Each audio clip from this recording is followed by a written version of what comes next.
We are absolutely getting dumber as a species.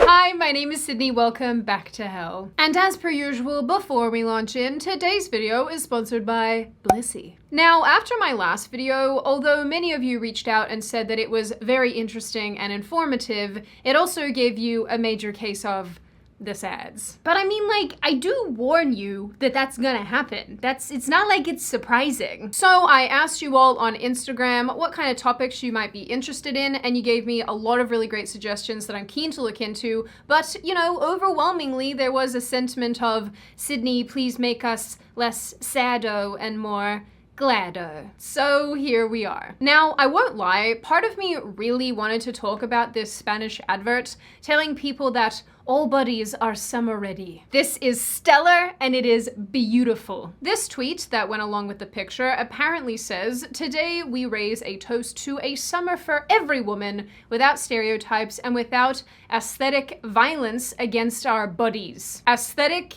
violence. Just out of curiosity, is shaming men for their dad bods also aesthetic violence? I am interested to know. Then I found out that the Spanish government actually nicked these images from a body positive model without asking her, and then used them in their pro-obesity advert. And at this stage, you guys know what I think of this. I mean, I'm all about people feeling happy and positive and good in their own skin, but at the end of the day, I do not want to see obesity being glorified, justified, or normalized. So there's that. But no, I will not be going after our friends over at Obesity Island. Instead, I came across an article today on Twitter thanks to our friend The Quartering. Sims 4 update accidentally adds incest.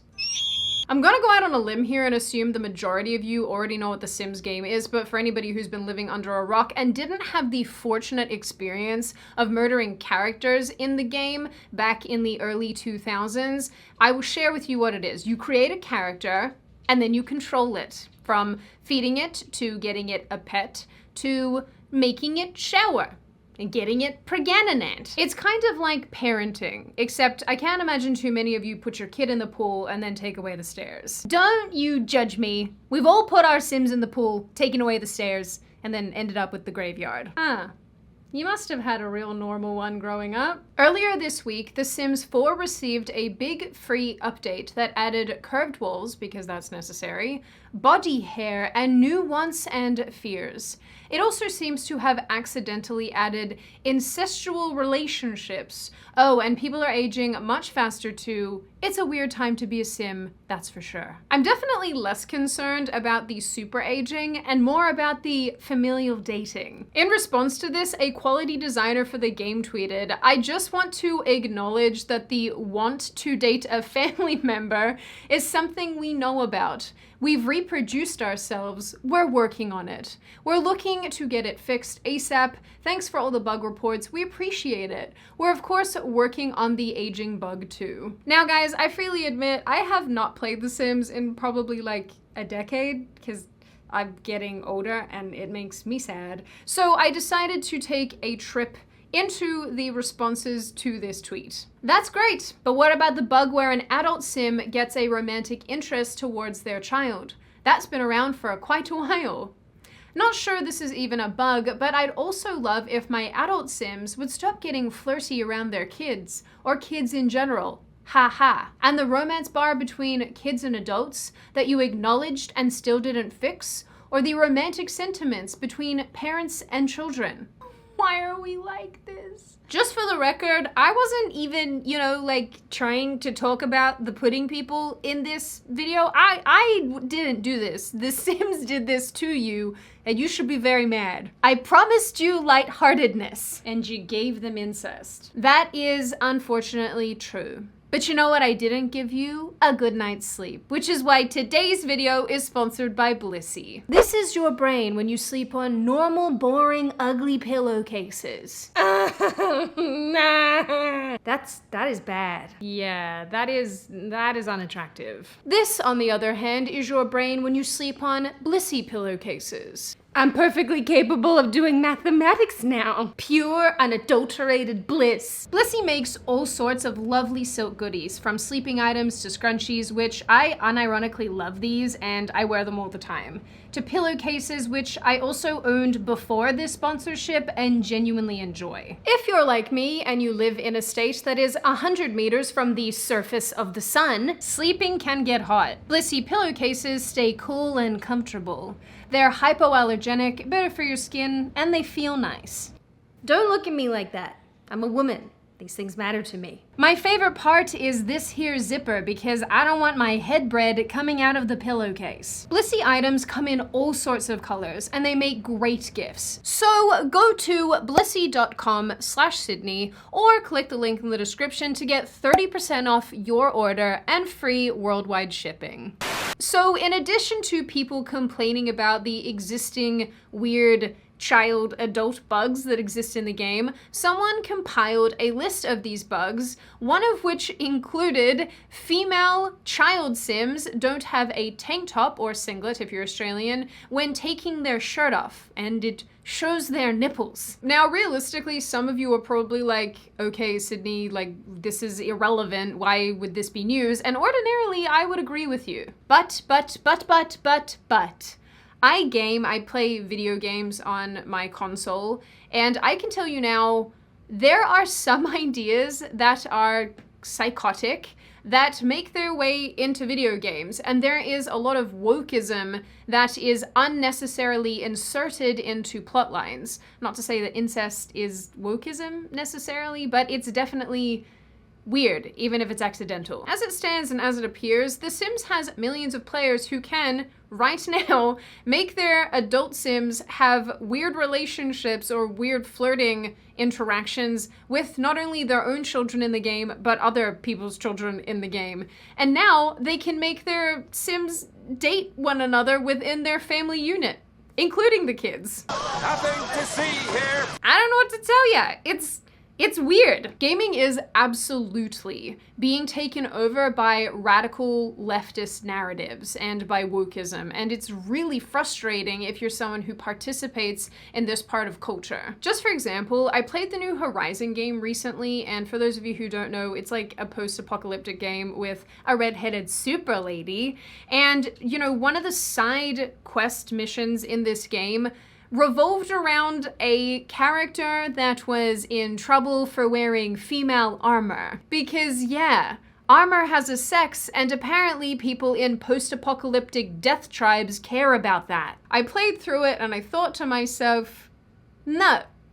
Just absolutely not. I even read recently that the new Stray game, where you play as a cat in the walled city in Hong Kong, is somehow culturally insensitive and problematic. It's a cat who meets robots while you play as a cat. And I know it's a sore spot, and I know it's been a little while, but let me just say, for any other gamer out there, The Last of Us 2. Depression. Anyway, in addition to the bugs in The Sims as it is, it's also actually taking some active steps to add some more culturally sensitive practices and measures to the game. It recently announced it will let players choose their own sexual orientation. So in days gone by, you could just make your Sim do whatever with whoever. Just made them do a woohoo with any old yoo-hoo. Absolutely not. But obviously, now that isn't the case. You can assign a series of attraction parameters to your Sim. This is a simple, affirmative statement of who your Sim is attracted to. If a Sim whose gender doesn't match your Sim's attraction settings attempts a romantic interaction with your Sim, they will be rejected. Further down the line, we'll be able to expand this to include additional gender identities that we don't have at this time. So clearly, if you're a non-exclusive, pansexual, demi-romantic ace child and you try to hit it off with a trans demi boy and they're only attracted to frog people, they'll reject your Sim.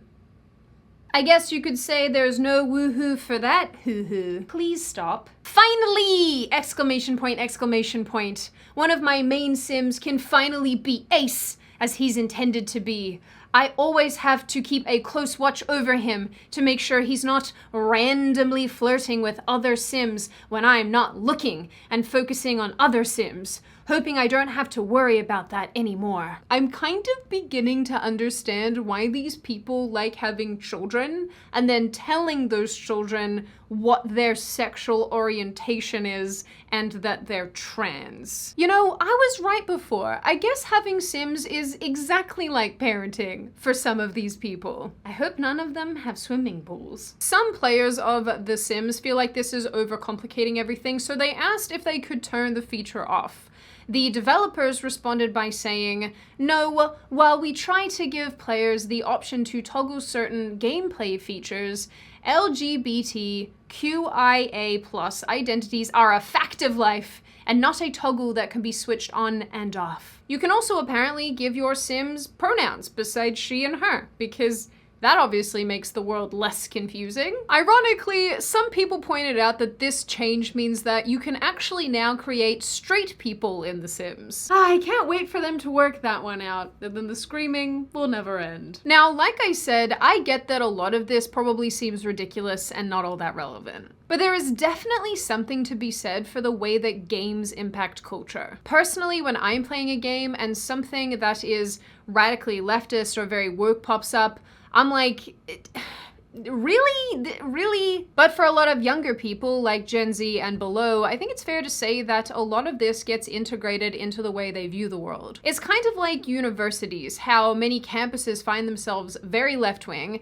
how the teachers and the professors and tutors are very left-wing, and ultimately young kids absorb these ideologies and take them on as their own. My overall issue is that these companies do not care about creating good storylines or even good games to play. They want to adhere to the equivalent of TikTok's social contagion that so many of us despise. Whether or not it was actually a mistake to have characters being incestuous, we'll never know, but it does seem very strange to have a recurring bug that means that adult Sims can be creepy towards child Sims, and to not fix that, I have questions. Beyond that, I feel towards this topic the same way that I feel towards the rest of entertainment. Let people enjoy things without forcing down their throats specific ideologies that they probably don't adhere to anyway. Let me enjoy my game without worrying about trans issues or racism or pronouns or weird feminist things to do with body armor. I don't like it. I don't care. Stop making me participate. Although I promised you guys a lighthearted video, I have to admit I don't have any positive closing thoughts here besides the fact that I get a little bit of perverse enjoyment out of watching woke companies, woke game companies specifically, fall off the wagon and become very unsuccessful. And in the end, I hope a game developing company comes along and starts making games like they did in the good old days, without all the wokeism and the nonsense and the social engineering. Now, on that note, and before I open the floor to all of you, this is just a reminder to check out Blissy using the link in the description. When you do and you use my code, you'll get 30% off your purchase and free shipping. Now, I open the floor to all of you. What do you all think? Are video games getting too woke for their own good? Do you think that this incestuous stuff in The Sims was intentional? Was it really a mistake? It probably was really a mistake. Do you think that it's really weird that there are existing bugs that orchestrate strange interactions between adult Sims and child Sims that they know about that haven't been resolved? Do you think that the wokeism that's infecting other media companies is a good thing? Is it a bad thing? Will they eventually fail because people do not want to play games like this? And what do you generally make of this issue overall? As always, if you like the video, hit subscribe and the thumbs up button. If you want to leave a comment, feel free to do so, just be respectful about it. And I will see you guys next time.